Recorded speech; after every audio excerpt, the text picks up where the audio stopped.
গল্পের শুরুতে নারায়ণ নামে একজনকে দেখানো হয়, পেশাতে তিনি টিচার। সবাই তাকে টিচার বলেই ডাকে। তারপরে আমরা দেখি টিচার গলায় দড়ি দিয়ে সুইসাইড করার চেষ্টা করছে। ঠিক তখনই তার ঘুম ভেঙে যায়। মানে টিচার এখানে স্বপ্ন দেখছিল। টিচার তখন দরজা নক করার আওয়াজ শুনতে পায়। দরজার কাছে গিয়ে টিচার দরজার একটা ছিদ্র থেকে অন্যের বাড়িতে দেখে, যে বাড়িতে থাকে মায়া, অর্থাৎ মিসেস ডিসুজা ও তার মেয়ে তারা। টিচার তাদের দেখে স্মাইল করতে থাকে, কারণ টিচার মায়াকে পছন্দ করত। তিনি অনেক বলার চেষ্টা করলেও মায়াকে বলতে পারেনি। টিচার মাঝে মধ্যে এভাবে মায়াকে দেখতো। মায়ের সম্বন্ধে বলেনি, মায়ের একটা ক্যাফে আছে। টিচার রোজ মায়ের ক্যাফে থেকেই খাবার নিত। এই হচ্ছে প্রেমা, যে মায়ের ক্যাফেতে কাজ করে।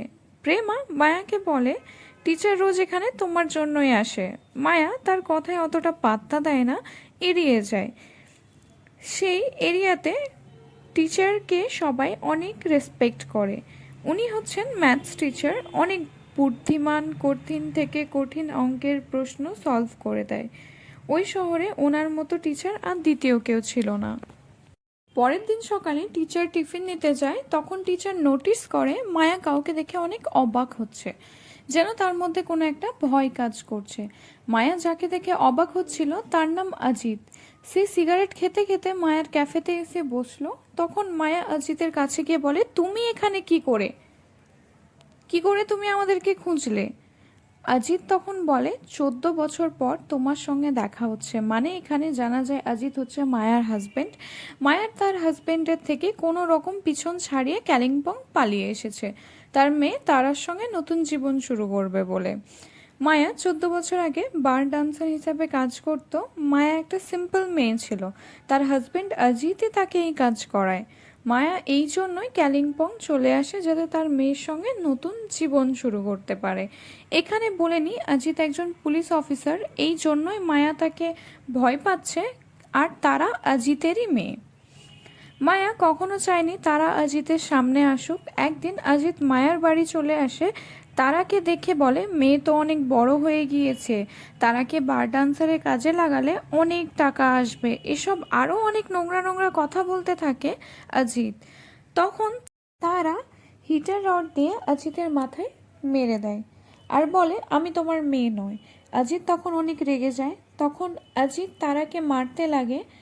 মায়া অজিতকে থামাতে যায়। তাদের মধ্যে একটা মারপিট শুরু হয়। তখন মায়ের পাশে পড়ে থাকা হিটার ওয়্যার দিয়ে অজিতের গলায় টেনে ধরে। অজিত ছটফট করতে থাকে। তারা তখন অজিতের হাত চেপে ধরে। মায়ার রাগ শান্ত হওয়ার পর সে দেখে অজিত মারা গিয়েছে। তখন মায়াও তারা দুজনে ভয় পেয়ে যায় যে এবার তারা কি করবে। মায়া বাইরে গিয়ে দেখে যে কেউ আছে কি না। তখনই মায়ের সামনে টিচার চলে আসে। টিচার মায়ের চেহারায় ভয় দেখে জিজ্ঞেস করে যে সব ঠিক আছে? মায়া তখন বলে, তেমন কিছু না, বাড়িতে একটা ককরোচ ঢুকে পড়েছিল, এখন চিন্তার কোনো কারণ নেই, আমি ককরোচটাকে মেরে দিয়েছি। তারপর টিচার চলে যায়। মায়া তারাকে বলে, আমি পুলিশকে কল করছি, তুমি কিছু বলবে না। মায়া চায় না তার মেয়ের কিছু হোক। টিচার তখন দরজা নক করে বলে, এবার আপনি কি করবেন? পুলিশ ডাকলে ঠিক আছে, না তো আমি আপনার হেল্প করতে পারি। মায়া বুঝতে পারে না যে টিচার কি করে জানলো। মায়া যখন জিজ্ঞাসা করে, টিচার বলে, আজকে সকালে এই লোকটাকে আপনার ক্যাফেতে দেখেছিলাম। আপনার চেহারায় যে ভয়টা ছিল একটু আগে বাইরে আপনাকে দেখে, সেই ভয়টাই আমি দেখতে পাচ্ছিলাম। আপনি বললেন ককরোচটাকে মেরে দিয়েছি, মানে এই লোকটাই। আর দরজার বাইরে আমি সিগারেট দেখলাম। সকালে এই লোকটাকে আমি সিগারেট খেতে দেখেছি। মায়া তখন টিচারকে সব সত্যি কথা বলে যে অজিত কে, কেন সে তাকে মেরেছে। মায়া চাইছিল পুলিশ যেন শুধু মায়াকেই অ্যারেস্ট করে। তখন টিচার বুঝে যায় মায়া একাই এই কাজটা করেনি, কেননা অজিতের হাতে নখের দাগ ছিল, আর যেটা তারার ছিল। টিচার তখন মায়াকে এসব বলে। মায়া টিচারকে তাদের হেল্প করতে বলে। তখন অজিতের পকেট চেক করে টিচার একটা পুলিশ আইডেন্টি কার্ড আর একটা হোটেলের চাবি পায়। টিচার বলে, ঘরটাকে ভালো করে পরিষ্কার করতে হবে, আর ওই হিটারটাকেও। টিচার বলে, এই লাশটা যেন কেউ কোনোদিন না পায়। ইনি হচ্ছেন পুলিশ অফিসার করণ। সে কালিম্পং চলে আসে অজিতের খোঁজে একটা কেসের জন্য। কেসটা হচ্ছে একজন অনেক বড় বিল্ডারের ব্ল্যাক মানি অজিত সব হ্যান্ডেল করে। এই জন্য পুলিশ তাকে খুঁজছে যেন সব জানা যায়। তারপর করণ ইনভেস্টিগেশন শুরু করে। অজিতের লাস্ট লোকেশন যেখানে ছিল করণ সেখানে গিয়ে কিছুই পায় না। তারপর ওখানে একটা ক্যাফেতে যায়, আর যেটা মায়ার ক্যাফে। করণ কফি অর্ডার করে। মায়াকেই করণ জিজ্ঞাসা করে বসে যে অজিতকে কি কোথাও দেখেছে। মায়া তখন না বলে। টিচার তখন মায়ের ক্যাফেতে রোজকার মতো টিফিন নিতে আসে। তখন করণ টিচারকে দেখে। এখানে জানা যায় টিচার আর করণ দুজনেই স্কুল ফ্রেন্ডস। তারপর ইনভেস্টিগেশন করে করণ জানে যে অজিত কোনো হোটেলে ছিল, যেখানে গিয়ে করণ জানতে পারে অজিত কোনো স্কুলের ব্যাপারে জানতে চেয়েছিল। সেই স্কুলে করণ মায়াকে গিয়ে দেখে। মায়া তারাকে স্কুল থেকে নিতে গিয়েছিল। করণ ভালোভাবে চিন্তা ভাবনা করে যে অজিতের লাস্ট কল লোকেশন যেখানে ছিল সেখানে মায়ার ক্যাফে ছিল, আর স্কুলে গিয়েও সে মায়াকেই দেখতে পায়। করণ তখন সন্দেহ করে যে মায়া আর অজিতের মধ্যে কোনো না কোনো কানেকশন আছে। টিচার তখন নোটিস করে করণ মায়াকে ফলো করছে। তখন টিচার বাইরে গিয়ে টেলিফোন থেকে মায়াকে কল করে অ্যালার্ট করে আর বলে যে খুব তাড়াতাড়ি করণ তার কাছে আসবে জিজ্ঞাসাবাদ করার জন্য। আমি আপনাকে যেভাবে বলেছি সেভাবে সব বলবেন।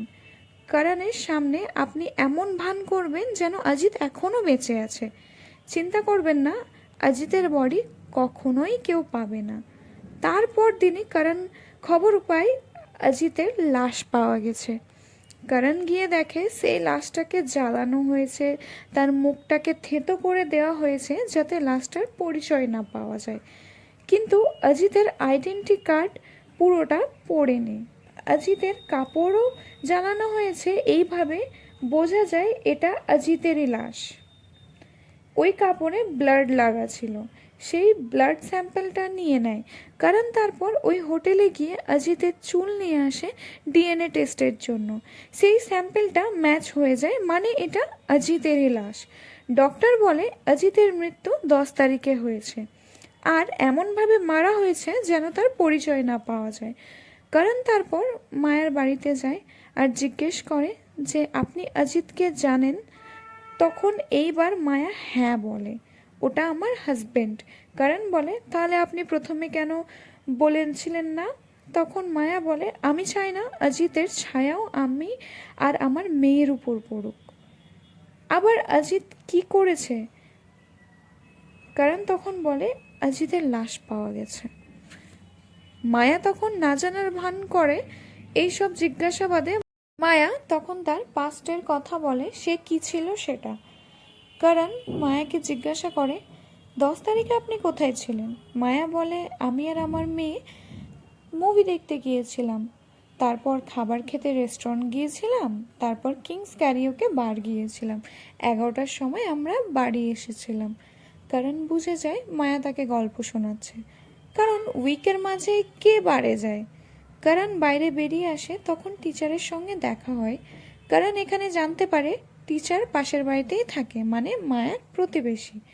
কারণ টিচারকে মায়ের ব্যাপারে জিজ্ঞাসা করে। টিচার তখন বলে আমি বেশি কিছু জানি না, আমি তো মাঝে মাঝে তার ক্যাফেতে টিফিন নিতে যাই। কারণের জুনিয়র মায়ের বাড়ি থেকে সেই মুভির টিকিট নিয়ে আসে। কারণ তখন বলে মায়া অনেক চালাক, টিকিটকে এত সামনে রেখে দেয়। মেবি এটা একটা প্ল্যানিং হতে পারে। কারণ তারপর তারা স্কুলে চলে যায় জিজ্ঞাসাবাদ করার জন্য। তারা বলে আমরা তো মুভি দেখতে গিয়েছিলাম। কারণ টিচারের বাড়ি আসে। এখানে টিচার তাকে বলে ম্যাথসের একটা কোয়েশ্চেন সলভ করতে 10 বছর লেগে গেছিল। তারপর জানতে পারি কেউ 48 ঘন্টা আগে ওই প্রবলেমটা সলভ করে দেয়। সব পরিশ্রম তার বেকার গেল।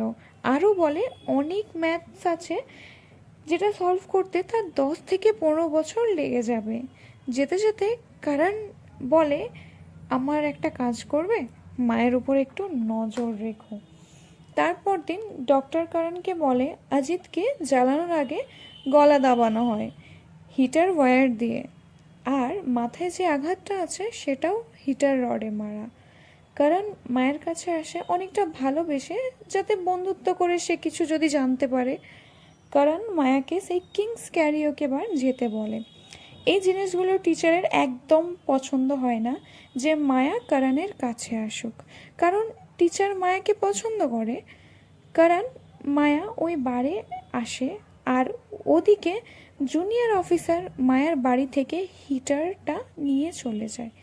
এটা কারণের প্ল্যানিং ছিল।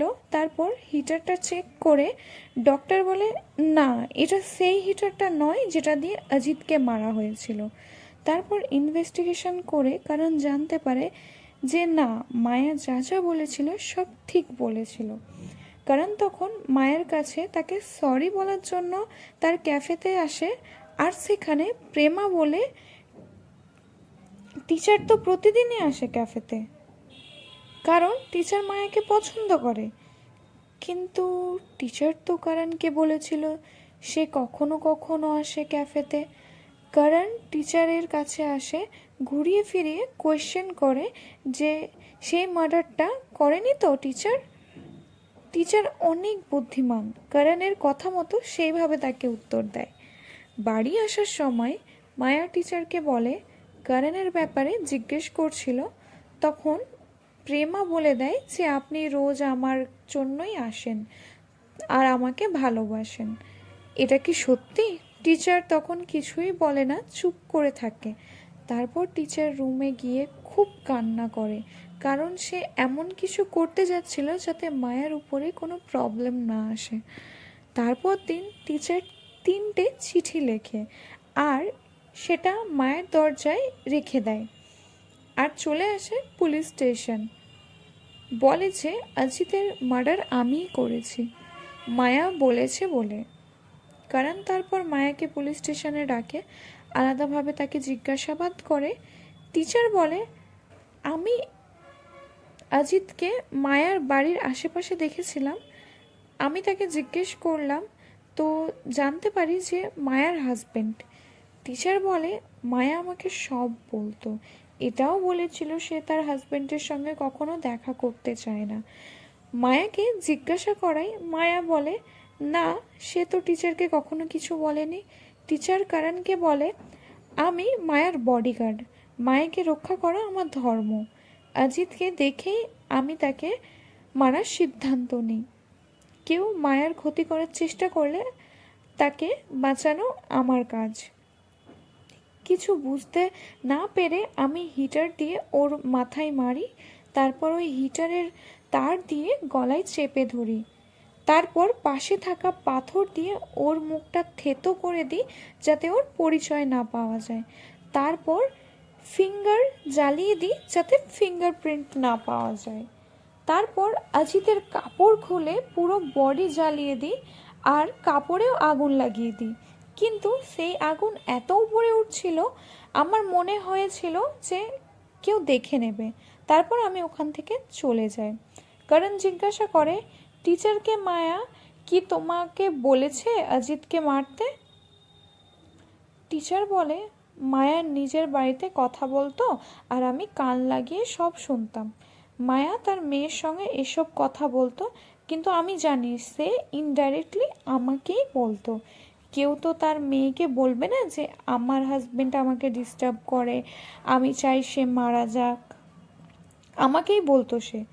আর ওদিকে যখন মায়াকে এসব ব্যাপারে জিজ্ঞাসা করা হয়, তখন সে বলে, আমি আমার মেয়েকে বন্ধু মনে করি, তাই সব শেয়ার করতাম। আমি জানতাম না যে টিচার আমার কথা শুনতো। কারণ তারপর টিচারকে জিজ্ঞাসা করে, হঠাৎ করে তুমি এসব বলতে কেন চলে এলে? টিচার বলে, মায়া আমাকে ধোঁকা দিয়েছে। আমি জানি কারণ তোমার আর মায়ের মধ্যে কিছু চলছে। আমি দেখেছি তোমাদেরকে। আমি যদি জানতাম মায়া আমাকে ধোঁকা দেবে, তাহলে আমি কখনোই অজিতকে মারতাম না। মায়া তারপর করণকে সেই 3টে চিঠি দেয়। মায়া আরও বলে, আমাকে অনেক চিঠি দিয়েছিল, আমি মাত্র এই 3টে চিঠিই রেখেছি। ওই চিঠিতে এমন লেখা ছিল যে সে মায়ার ওয়েল উইশার।